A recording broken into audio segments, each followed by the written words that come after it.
No niin.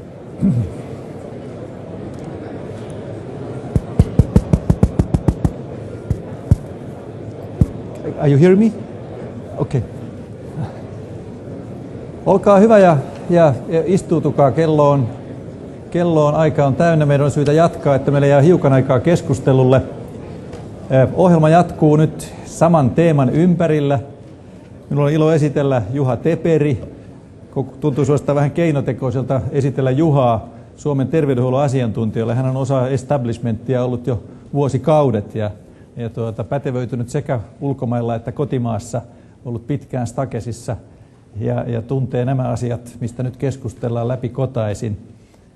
Juha on ollut nyt viime keväästä saakka yhteistyössä Harvardin ihmisten kanssa, erityisesti Michael Potterin kanssa, ja rakentanut tätä Case Finlandia.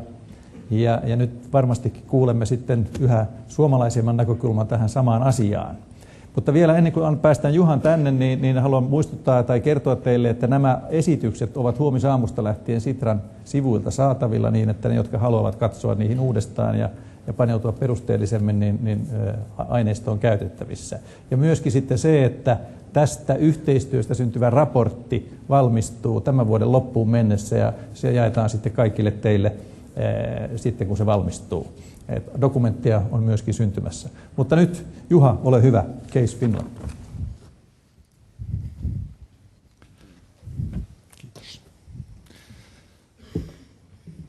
So, ladies and gentlemen, let me start by stating the obvious, which is that it is a great honor to speak after the world's #1 strategist to such a distinguished Finnish audience.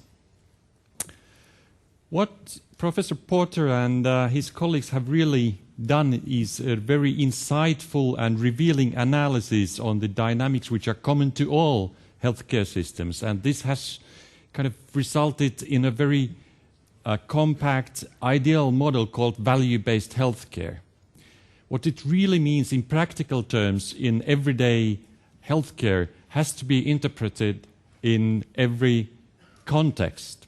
So my aim now is not to make a full 360-degree appraisal of the Finnish healthcare system. On the contrary, I want to use the very lens of value-based healthcare, and through this perspective suggest what the implications in terms of practical policies might be in our country.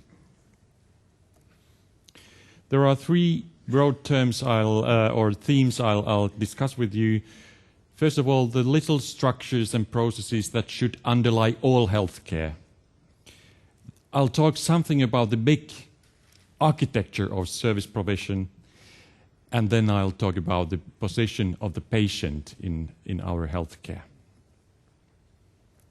But before going on, I'll repeat what has been said before in certain points, but I do it deliberately. To healthcare people present here, I think the concept of value may sound a bit like abstract business talk which has to do with money. Well, if you've listened to the message of Professor Porter, the value, as he said, is really the health benefit to the patient we can produce with our resources. So also in my presentation, when I'm talking about value, I'm talking about the health effects we produce in our system. About infrastructure, as I call it here, there are 4 themes. I'll start with value metrics. In any area of our society, in any business, there's a general truth. You can't deliver something you don't even measure. And actually in Finnish healthcare we have quite strong information infrastructure for measuring health outcomes, cost outcomes, and we have some practical tools for everyday value metrics. This is one example. A complicated picture on acute myocardial infarction or sydäninfarkti, which shows that there's huge variation in results between the Finnish hospital districts. the mortality varies by 50% when compared with the lowest mortality region, and the costs vary even more. So what this means in practice is that if we could learn from each other and drag these other districts inside the red oval, we would save tens of millions of euros in this condition only every single year. And additionally, we would literally save thousands of human life years. But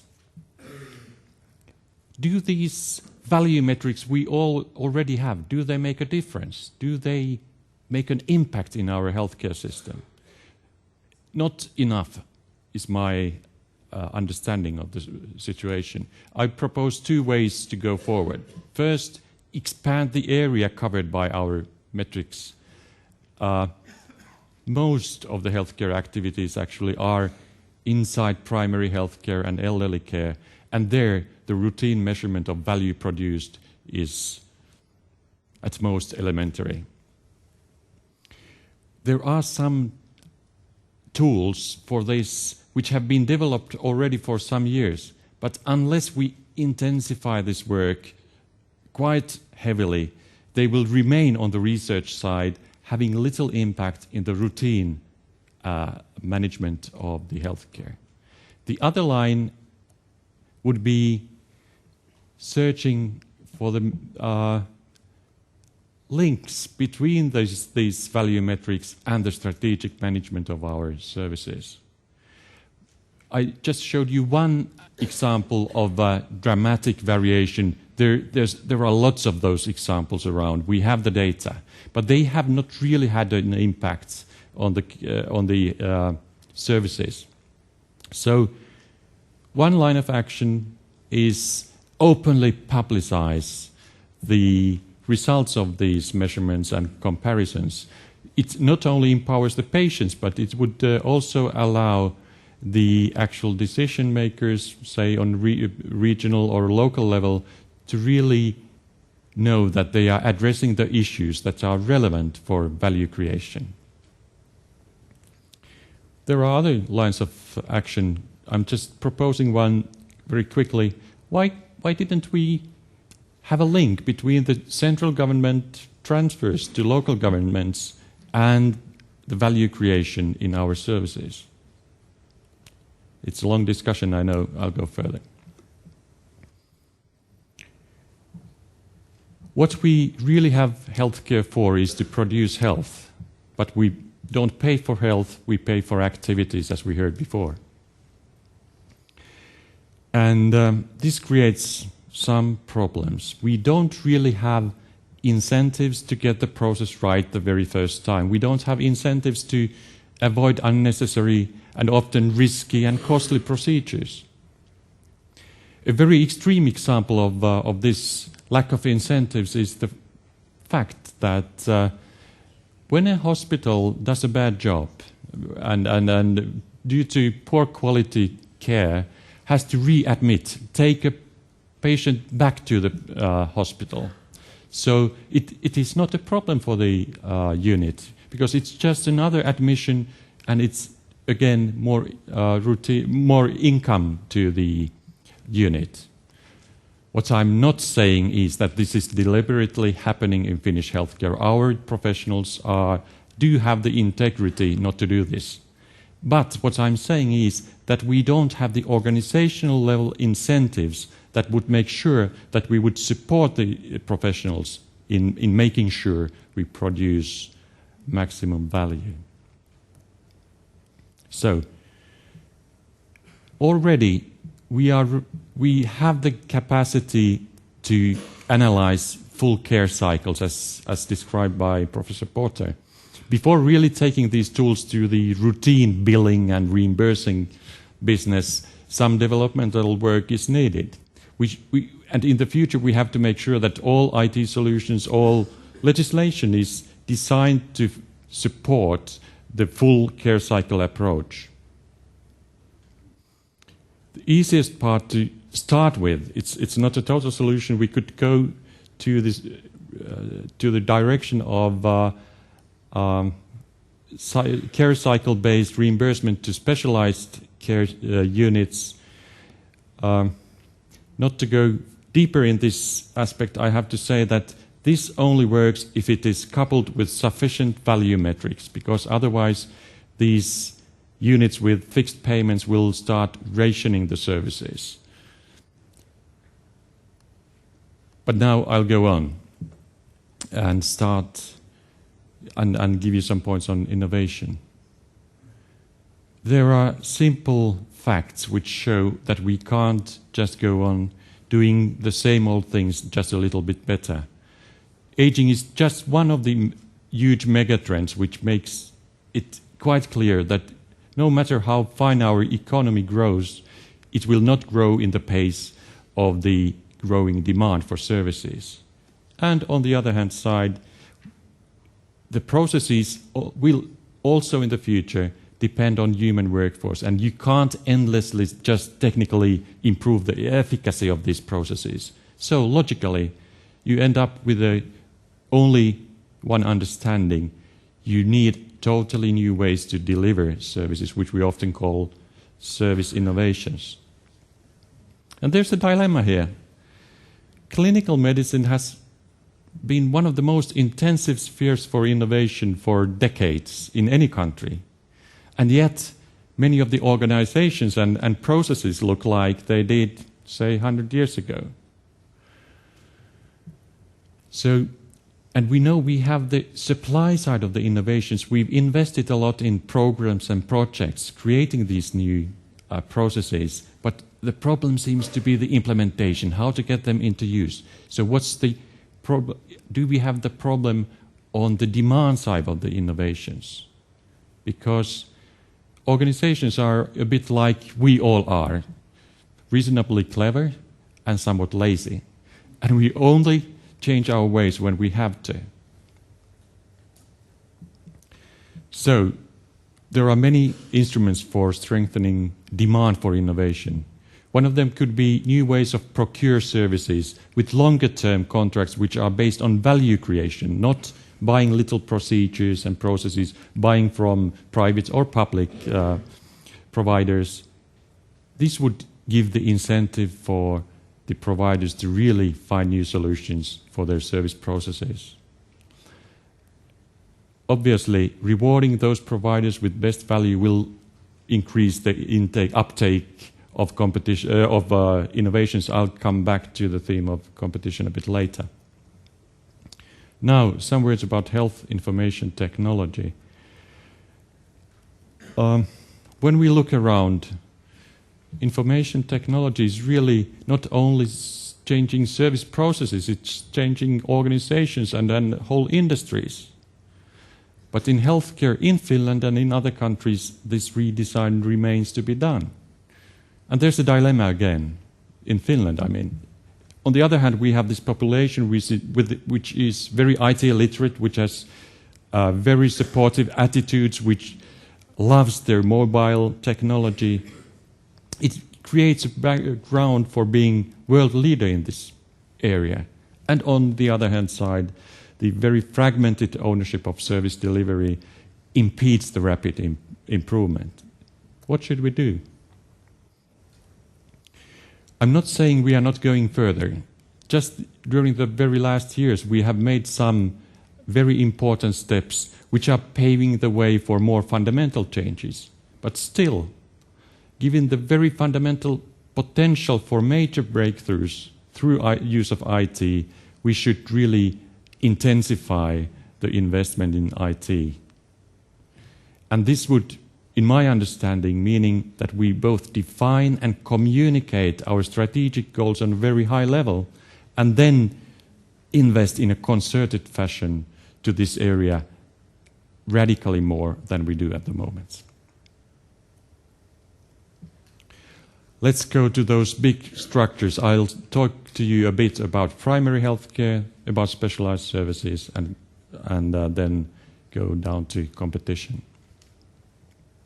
If there is one healthcare innovation that is Finnish healthcare innovation that is well known in the world internationally, it would probably be the Finnish health center. Primary healthcare is very close to the communities it serves, and therefore it has very many advantages in producing value. It can act preemptively through prevention, early intervention. It's easier for primary healthcare to avoid over-medicalization of non-medical issues, which is very bad use of money. It can support the people to live independently in their communities, and primary healthcare has a very good position for coordinating and assuring quality in care of chronic conditions.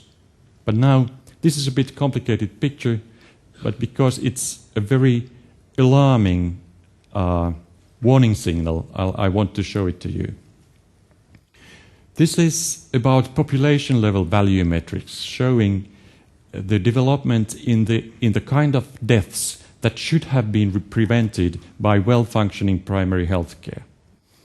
On average, we are doing very fine. Every single year, this kind of mortality goes down by about 4% in Finland, compared with US going down, but only with 1% a year. But then when we look at the distribution, we see that the people who are doing well, it's a staggering trend of about 8 to 9% of decrease in this kind of mortality every single year after year. But on the other hand side, on the other end of the continuum, those who don't earn too much, their mortality has been growing in these preventable deaths, which should have been prevented by primary health care. So, on a population level, if we want to produce value effectively, we have to make sure that those who have the greatest need are served first or served effectively. Well, in recent years, our occupational health care has been growing a lot, while the municipal health centers have been struggling. So we have this risk of elderly, unemployed, but also other high morbidity groups getting second-rate services. What should we do? As many in this room know, there are many challenges in our primary health care, and there are many solutions to those problems. I won't go into the list of them. I'll take only one aspect, which is directly linked with value-based thinking. What value-based healthcare always wants to make sure is that we don't have incentives or structures that make us shift costs, as we heard before. Now, at the moment, by limiting access to those municipal health centers, the costs are actually shifted from municipalities to national health insurance, which covers occupational health care. So,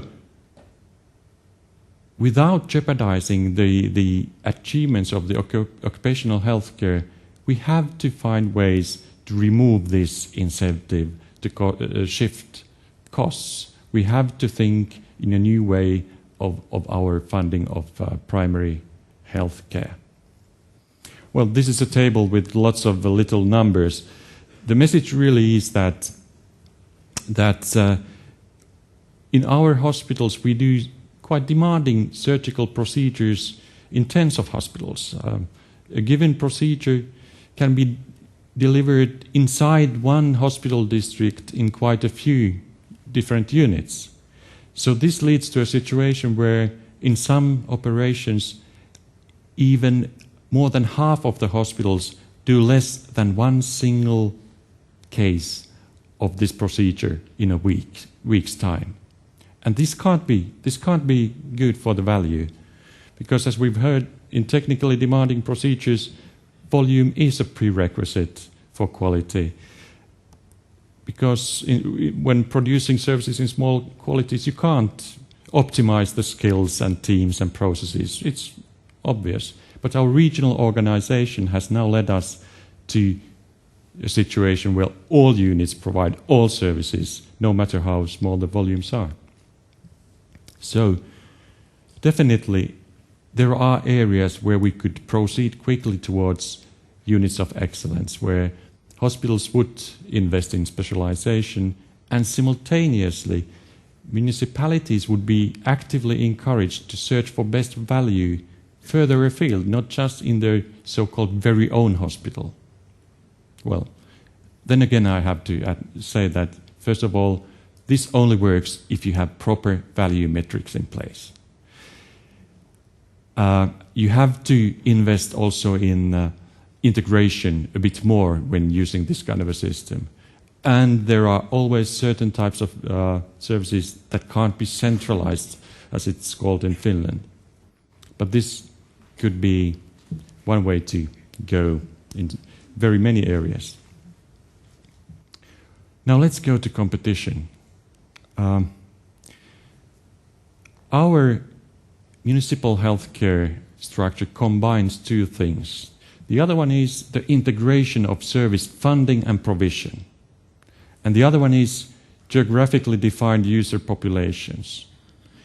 And what this sums up to is a basis for the best achievements we've had. We have a very extensive service basket covering all the people living in Finland, at the same time when the costs are controlled quite effectively. But we have to also admit that this kind of a combination of dynamics creates monopolistic dynamics. So let's see, what should be done?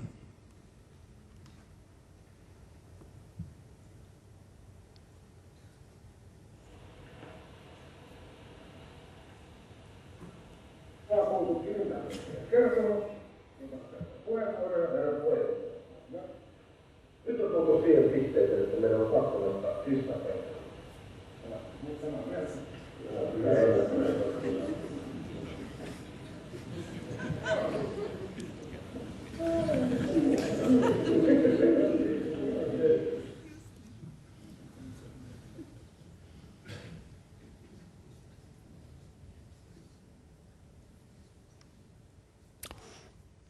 Sorry, I thought I knew how to do it.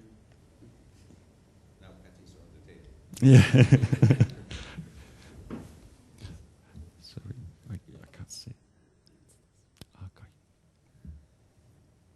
Okay. Thank you. So, in Finnish healthcare discussion, really, when we hear the word competition, we immediately start thinking of privatization, marketization. We think of a discussion where money only matters. But when you've heard what Professor Porter says, so you must understand that in value-based healthcare thinking, it's not the money that matters, it's the health and health gain that matters. And it's not the competition between municipal and private services that's the key. We really need the competition inside the public services.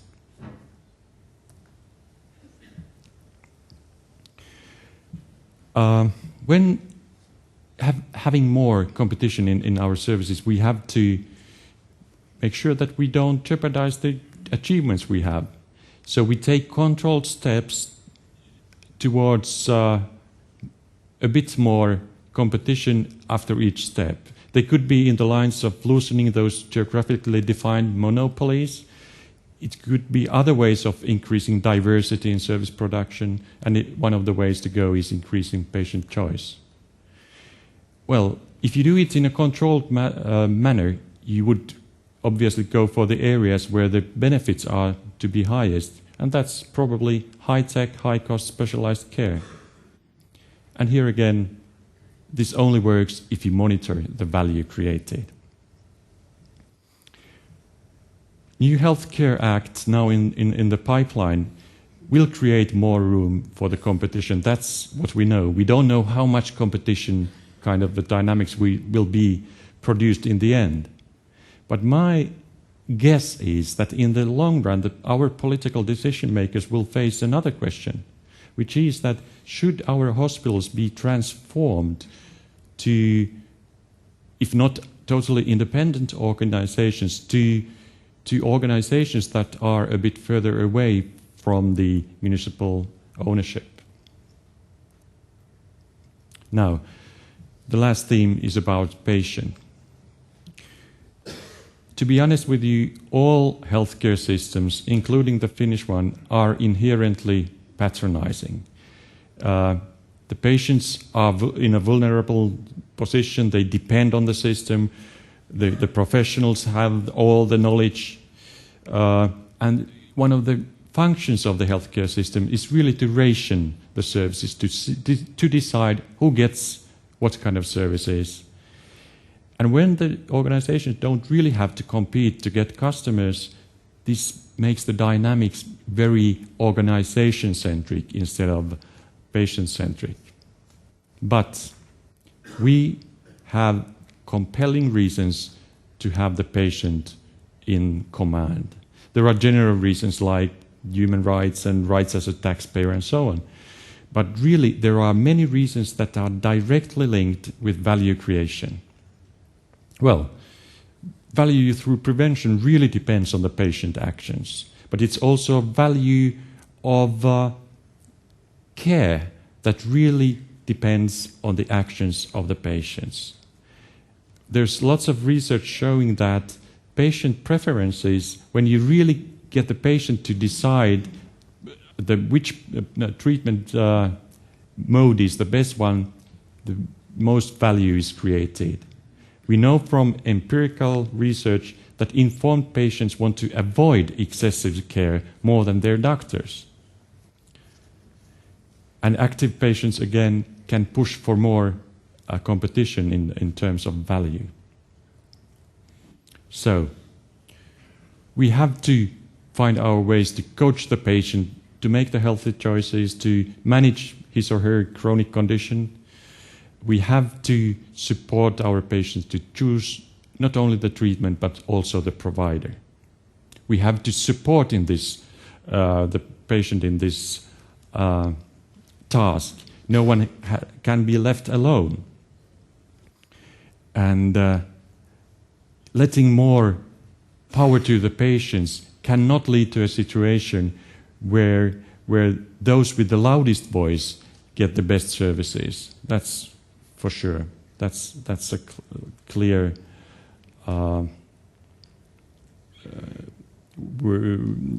task for the public actors to make sure that everyone is catered for in the same way, even if they don't have the abilities to choose.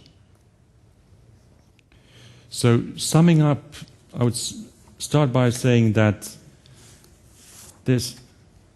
you probably didn't notice it, but when I had these action lines, 6 or 7 of them, so in every single of them there was one bottom line, which was that without the value metrics, this won't, by the way, work. You need to have the value metrics. So if there is something I want to say, a take-home message, just one, it is that make sure you measure the health outcomes and you use them in the everyday management and strategic management of your organizations. We don't have to abandon the best achievements of the past to go towards more value-oriented healthcare. What we need is a common commitment of all the stakeholders, not only to value creation, but to practical policies to produce this. And if we can reach this, we can really get Finland very close to the top of the best healthcare systems in the world. I'll end my presentation by thanking Professor Porter for giving us an instrument for our discussion on future policies, which really makes us think of the matter that really matters, which is the health of the Finnish people. Thank you. Juha, please stay there. So if Juha, take because you have the microphone, you can use that table. Could you, Dr. Porter, come to the standing microphone? So, oops! Oh, you have another one there. I'll take that one. Okay. Now we have 10 minutes. Yes, Juha, ole hyvä. We need a microphone, so just wait a second, so that we can. Yes. I'm Juha Teperi from KTL, the Finnish National Public Health Institute. I would like to ask a question about prevention. You, Juha, mentioned it in your presentation as a positive example done currently in public health centers, the existing Finnish healthcare system. And you, Professor Porter, mentioned its high value in the comprehensive healthcare.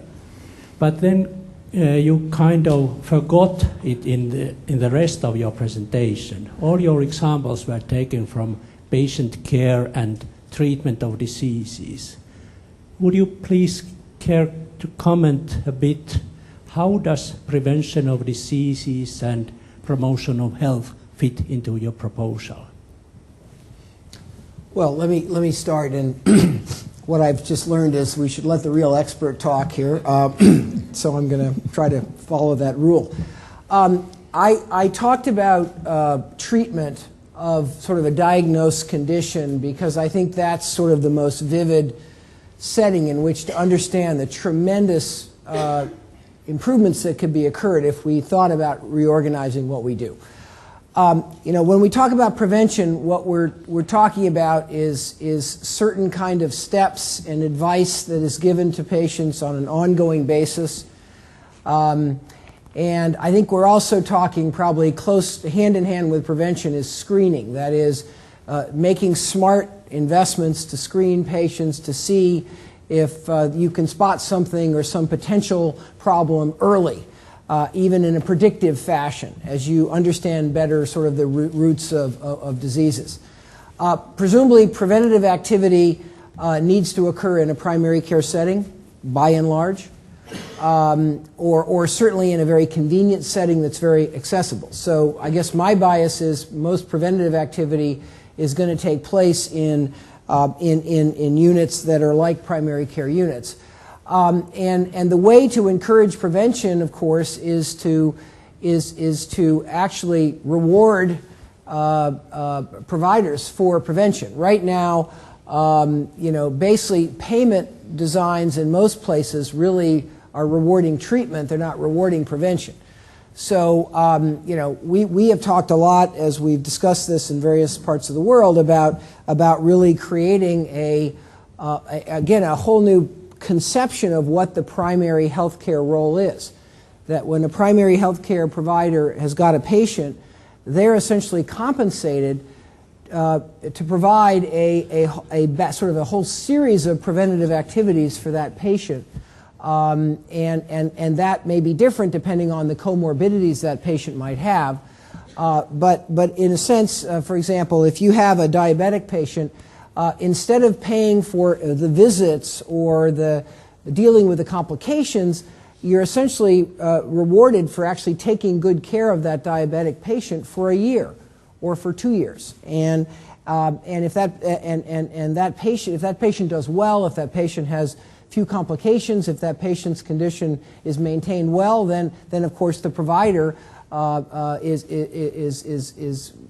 compensated better because they don't have to spend that extra money. In our country right now for diabetic care, there's I won't name the hospitals involved, but there's one very famous diabetes care center that has an alliance with a acute care hospital. And the acute care hospital pays the diabetic center sort of money because what they're hoping for is that they can deal with the complications of the diabetic center. So when a diabetic has an insulin shock issue, they have to go inpatient. So right now the whole mentality is, oh my gosh, I'd love to have a partnership with a diabetic center because then I'll get all the people that have trouble. And the reward system is around the trouble. You get paid much more for dealing with the complications than for kind of keeping the patient healthy.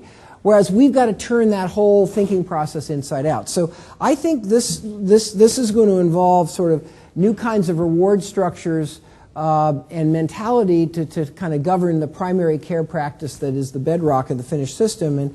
And I'm confident that we can design some very practical ways of dramatically improving preventative care. It all doesn't have to happen with physicians. What we're seeing around the world is lots of models where nurses and nurse practitioners and other skilled staff can actually take a lot of the roles in preventative care and screening. Whereas right now we've got a very doctor-centric model, even of primary care. So those are just a few comments, but I would completely echo your comment that preventative care and screening is some of the highest value thing you want to do. Therefore, we've got to encourage more prevention, screening, and disease management, keeping people healthy. But in order to do that, we've got to organize ourselves to do that. And right now, we're not organized to do that, and we're not paying to do that. We're actually organized and paying to treat and to deal with the complications. And so this is, in another sense, when we have to kind of turn the system inside out. But Juha, why don't you comment? Something to add, please. Very, very shortly.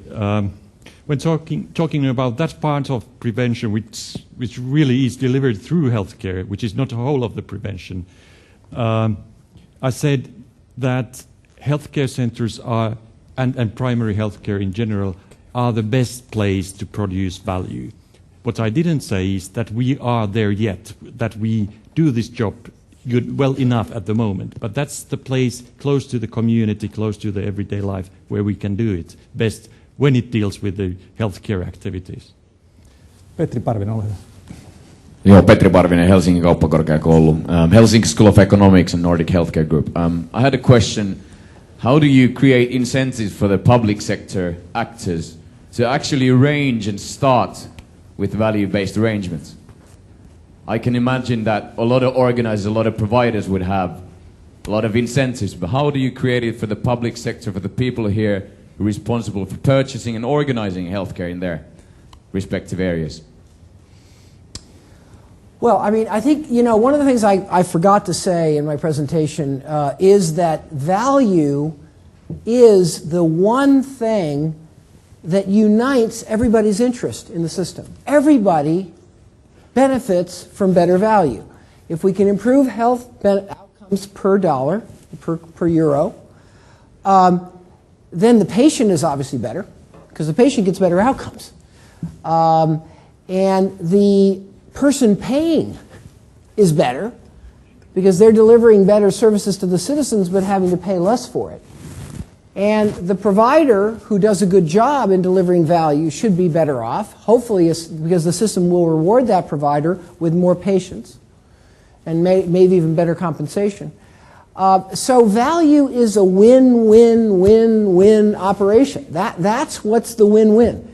And so it seems like municipalities, if municipalities are in business to serve their citizens, and if they have to manage a complicated budget, and if there's never enough money to do everything, ought to be the ones who ultimately are very anxious to figure out ways to reorganize things to improve value. So, I mean, obviously it's very hard for institutions to change. It's particularly hard for government organizations to change.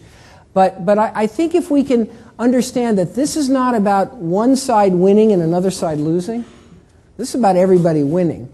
And so certainly we ought to be able to get together and talk about practical ways of doing this. Okay, thank you. Please go ahead. Johan Lehto from Tampere University School of Public Health. Competition, I think all of us agree that it should be competition on value for the patient. But for what? You said not always for profit and the alternative was for patients. But what about competition for merit or honor, professional honor? For instance, we are both from universities, and we are not only competing for money, but we are also competing for merit. And if these are expert organizations, couldn't we speak about competition for merit? And then we need, of course, all kinds of league tables or some kind of information who are the best. But then there is maybe not need for so much economic incentives if there are other incentives. Competition should be there, certainly. Second thing, you said that the problem is the specialty-driven organizations, and your solution is medical condition-based organizations. Now, I would say that healthcare is more complex and broad organization than your picture. Part of it, the problem certainly is specialties. And for them, those parts of the system, this medical condition idea is very good. But rather large part of the system is not specialty-led. And maybe there should be another principle. For instance, social condition-led. And I'm meaning kids and very old, frail people who maybe need the organizational principle from their social condition and not from their medical condition. Mm-hmm. And the last thing, I was astonished that the professor of business administration or business management says that outcome is the value when we are speaking about services. I understand that if the process is understood as compliance towards some standardized procedure, then the process might not be so important. But if process is interaction, compassion, feeling that somebody takes care of me when I am ill and I cannot take care of myself or my mother, I think that kind of process quality is still value also. So I would suggest that we don't miss this part of value when we concentrate improving the understanding of the outcome value. Well, those are excellent questions. Try to be brief. I think that there is a explosion of measurement of the service experience and process quality in healthcare now. And in general, I think that's very important work, and providers need to do that, and making sure the patient is satisfied and feels treated well and so forth is a very good thing. What scares me is that at least in the U.S., we're thinking that that's the end. That is, let's just measure the service experience, and by the way, we won't measure the outcome.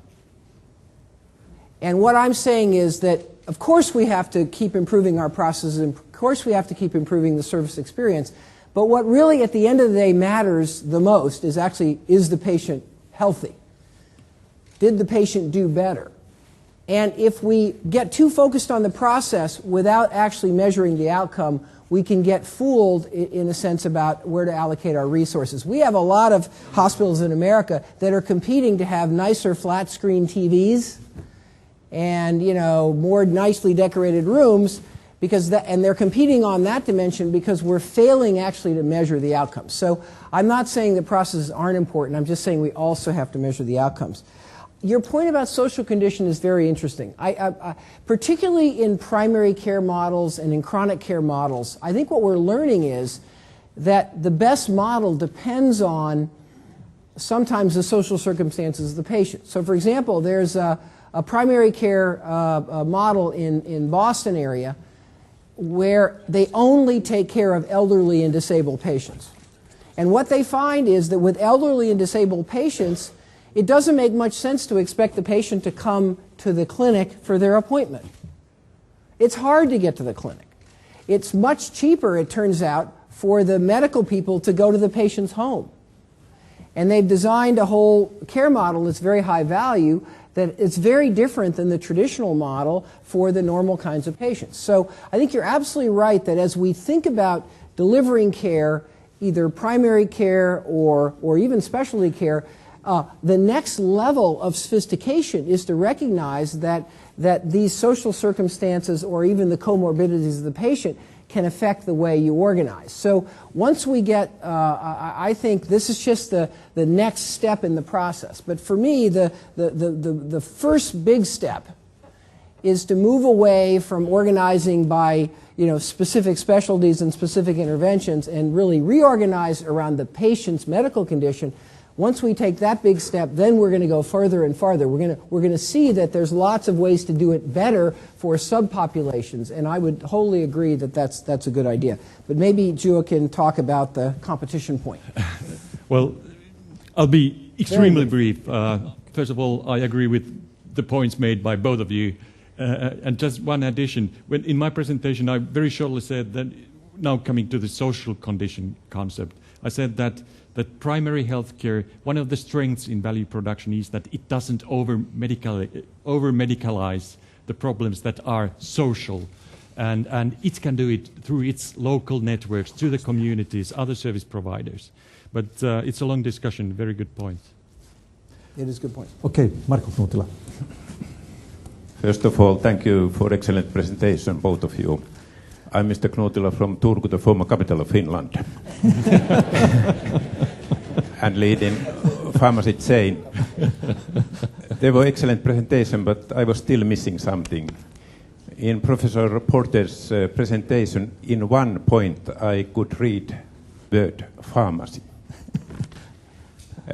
How you see, and how I would like to ask how well you know the Finnish pharmacy system, and how you see if it is an integral part of healthcare system, because I myself think that the healthcare is not finished when the patient goes home from hospital.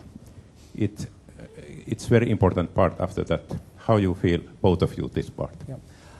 It's just one of many things that had to be edited, but of course the pharmacist is often, if you will, the most convenient, and the most accessible place where the patient touches the system. And so I think there's a tremendous opportunity to integrate the pharmacy into the integrated practice unit.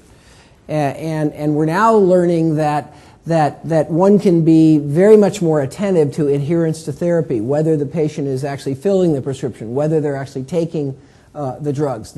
And the pharmacy piece can be a place where advice can happen in a lower cost setting that's even more accessible to the patient. So I think seeing the pharmacy as one more location that gets integrated into the process of care, I think is an excellent idea, and I would wholly support that. Let me understand by showing one of my slides, the dramatic one, really, which is this one. When you look at the diseases behind this situation, it's diabetes, it's asthma, it's other pulmonary diseases. The average very positive trends are really have a lot to do with drug therapies and the really attachment to those therapies. So if we go to this kind of dramatic challenges we have, for me it's an imperative to have the pharmacy sector very close together, working very close together to really make these advancements of our technology really go through the population. Martti Talja, please. Thank you for both excellent presentations. We are in a triangle now, patient, purchasers, providers. And I think so that the patient role is the baddest one, what we have discussed. Do you have some thoughts about how to measure how the patients are following our guidelines, and what is the value of then our doing actually? Are the patients following our medication guidelines? What medication we are giving to them? We know that they are taking very badly pills, and then health promotion and coaching. Would those be the methods to get the patient follow to our information? Well, this whole notion of patient compliance, patient adherence, and patient involvement in their health, patient healthy living, there's kind of an explosion of learning about that's going on right now. I mean, one of the simple things we know is that just getting people to take their medication and keep taking it is like huge in terms of the cost of the system. Why do people stop taking their drugs? Well, they feel okay, so they think, oh, well, I don't need to take it anymore. Or sometimes it's an economic issue if you're not careful about how you design the benefits. If the patient has to pay a big co-payment, then maybe they'll just say, the hell with it, I feel okay, I won't buy this drug. So designing ways of improving compliance and adherence, I think, is something that we're learning about very, very rapidly now. Of course, there's all kinds of possibilities now with, remote monitoring, patient self-monitoring, keeping very close track through good data analysis of the prescriptions and where they filled and things like that. So I think just to emphasize, this is a very important area. It's very high value. It often doesn't involve complex interventions. It just involves thinking very carefully about how to touch that patient, how to make it easy for that patient to comply, how to stay in touch with the patient in a non-threatening way so that the patient will confide in you and tell you what's going on. Often that's not by talking to the doctor. Often that's by having another relationship. Allowing email communication back and forth. In our system, doctors get zero compensation or their staff for email communications and really guiding the patient through email. That's starting to change. So this is an area where innovation is going to be huge, and Finland could jump way ahead because I don't think any system yet is doing a particularly good job. One more, please. Thank you for a very inspirational morning. My name is Karita Ilvonen. I'm the Research Director for Healthcare Operations Management Group at Helsinki University of Technology. And I wanted to ask you a more specific question on innovative organizational structures. Esko started the morning by saying that Finland is the optimal size for a healthcare reform. It actually is the size of an average American RIO, Regional Healthcare Information Organization. And I was wondering, with our municipalities and healthcare information systems being so fragmented, and we also have the not invented here problem where you don't want to adopt the thing that's actually in use in the next municipality, if there's anything in the RIOs and the way that the non-profit organizations change the world of thinking about healthcare IT integration that we might take into use in Finland as well. Well, that question is beyond my level of knowledge, specifically of those units. I would say that we in the U.S. are not doing a particularly good job in anything, so I wouldn't hold us up. I think we have some of the most superb provider organizations that in various medical conditions are just doing marvelous, wonderful, innovative, high-value care. So we can look at those. I think a few of our health plans are taking innovative steps, but by and large, our health plans are still, trying to succeed by excluding the sick patient and bargaining down the price. I mean, that's what our health plans do. They're not creating value. So perhaps Juha has some examples. I think I would agree with Esko's point. I think Finland is a good size to make reforms in the system because I think there's enough size to allow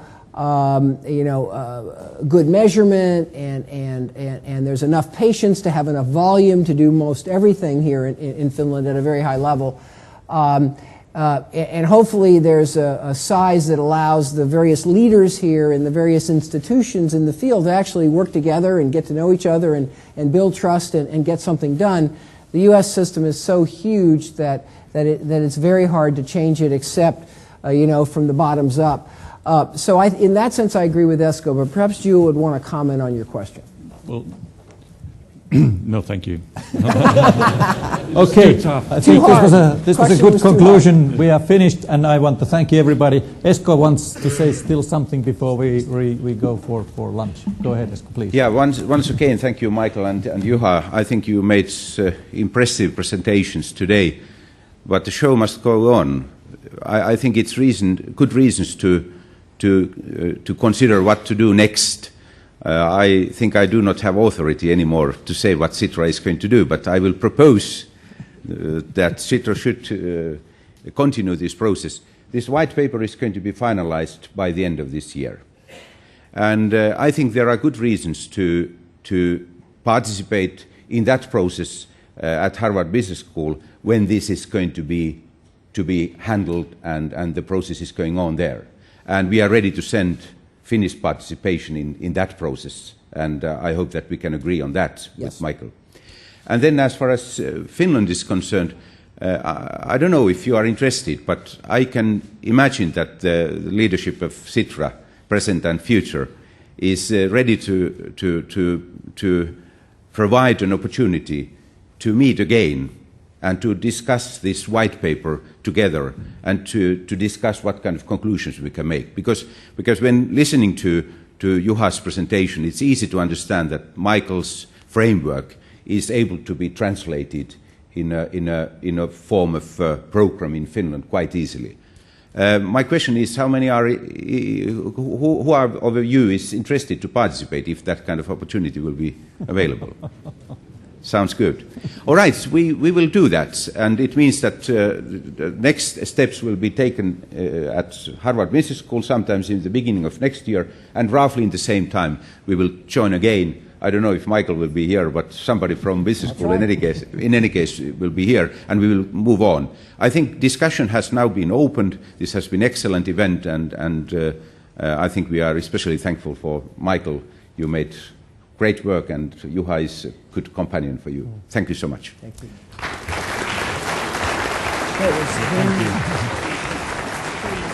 Thank you.